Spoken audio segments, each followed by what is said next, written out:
Hello, we will talk about the second most deadly terrorist attack in the world.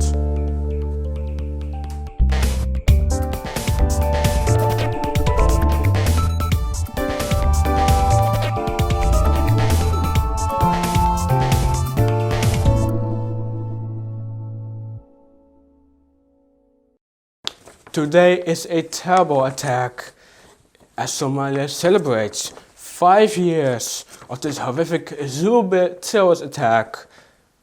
But how did it happen? On 14 October 2017, a large truck filled with explosives was detonated at the busy crossroads near the Safari Hotel in the Hodan district, at least a kilometer from the Medina's gate.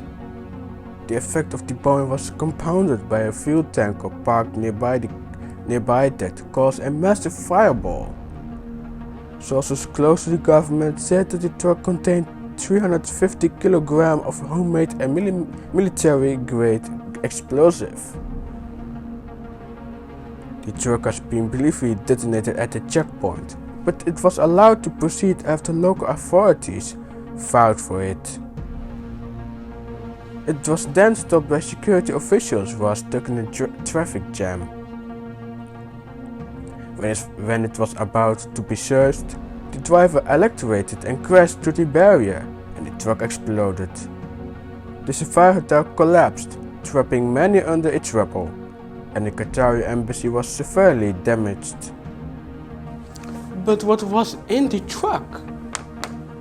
According to a Somali intelligence official investigating the attack, the truck was overloaded and covered with a tarpaulin. This on the truck aroused the suspicion of soldiers at the checkpoint just outside Mogadishu. The soldiers ordered the driver to park and exit the vehicle, and the assassinate called a well-known man who vouched for the truck. After passing the checkpoint, the truck sped through another checkpoint where soldiers fired upon it and flattened one of its tires. The driver parked on a busy street and detonated the explosives. A senior police investigator stated that the truck was packed with 2 tons of explosives. But that was not only the bomb. A Toyota Noah minivan loaded with explosives was also intercepted and stopped, but it was later detonated without casualties. After this, they started an investigation. Officials said that the target of the attack was the heavy-guarded Mogadishu airport compound, where the United Nations, most embassies and the headquarters of the 22,000-strong Amazon soldiers are based. The minivan was to blast open the Medina Gate entrance to the compound to allow the truck with more explosives to enter and detonate. The possible complicity of personnel manning vehicle at the checkpoints was under investigation after claims that the first truck was stopped at the 2 checkpoints en route to Mogadishu without any cargo inspection. And then a second bomb occurred about 30 minutes later, less than 300 meters away, killing 2 people in the Medina district. How many people do we know that were killed in this terrorist attack? As of 4 March 2018, at least 587 people have been confirmed killed. The explosion took place in one of the busiest streets in Mogadishu.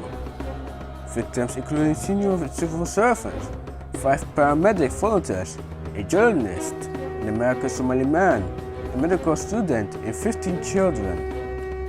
The full death total may never be known with certainty, as the remains of many people would not be found because of the effects of the intense heat, which could be felt 100 meters away from the scene.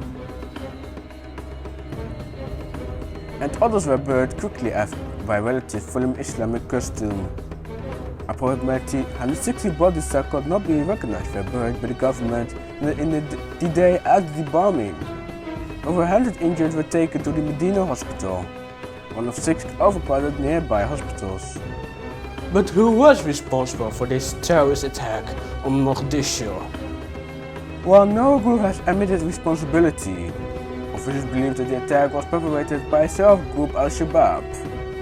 Following statements made by the key member, a veteran militant who had been taking part in previous attacks in Mogadishu. Investigators believe that the attack may have been motivated by a desire for revenge for the botched US-led raid on his hometown in August. He was arrested while driving a second explosive-packed vehicle into the city one day of the explosion. An official said that the man was confessed and was proud of what he has done for the cause of jihad.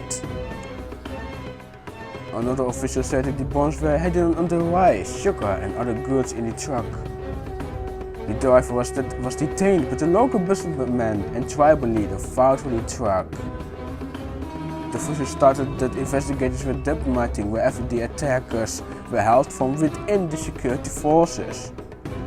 A Somali intelligence official stated that the man who fought for the truck was arrested. In February 2018, a military court in Mogadishu sentenced 2 people to death for their role in the bombings. According to the court, Hassan al-Isaq was driving a truck intended to be used at the second bombing. Ibrahim Hassan al-Sukh was sentenced in absentia for the bombers as well, and it's also accused of masterminding the November 2016 Mogadishu car bombing that killed 20 people. The Somali people and Somali government reacted. Former Somalia's President Mohamed Abdullahi Mohamed Farmajo declared 2 days of national mourning. He and hundreds of other Somali citizens donated blood. Today's horrific attack proves our enemy would stop at nothing to cause our people pain and suffering. Let's unite against terror, he said on Twitter. Time to unite and pray together. Terror won't win. And not only the Somalis. The United States Department of State expressed condolences to victims and wished a quick recovery for the injured.